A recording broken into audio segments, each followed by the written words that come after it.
We have Ginger Griffin. Ginger, thank you so much for coming on the show. I really do appreciate it. Thanks for having me.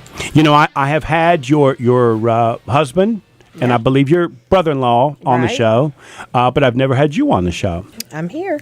But you and I, we've got some history together. You know, I have a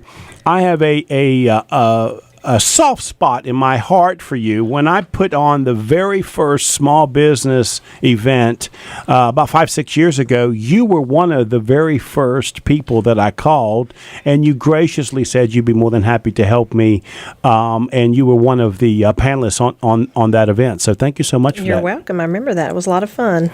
So let's talk a little bit about your business. Tell us a little bit about your business, because you've been around a long time. Oh, a long time.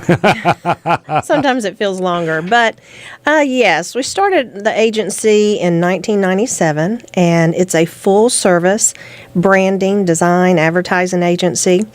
We have a very diverse clientele. But I think one thing that's interesting about our agency is that we look beyond just on a project basis. In fact, we do very little project basis work. We look at the bigger picture of what the client needs. And sometimes the client doesn't know what they need. And so it's us digging and trying to figure out what that is. So that's a big part of the process that we follow. You know, I'll tell you something. That is such a true statement. Most of us small business people don't have a clue anymore. You know, I've got a older brother of mine who went and got all the degrees and all that from marketing many years ago. And when I talk to him, he tells me, you know, Joe, everything I learned in school, it's out the window. Everything has changed. So you've had to change over the years as well. Yeah, when I first started, there was no internet and no websites and email. So, yeah, it's been a lot of change, and it helps that I surround myself with a lot of young, talented people that keep me up to speed. So that helps. You know, I was at your office 6-8 months ago or so, and I was talking with a couple of your people, and they're just these cool, interesting, creative people. You could tell the minute you meet them, right? that they absolutely are way outside the proverbial box, right? And they're looking for solutions, and they don't care where it comes from. That's right.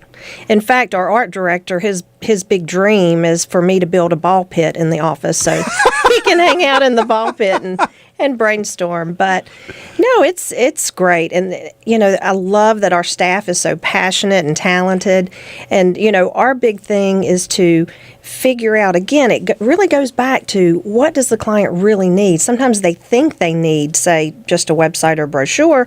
But when you dig into it, maybe that's, yes, they have to have those tools, but we look more at why they have to have them and what they're trying to achieve, their overall goals.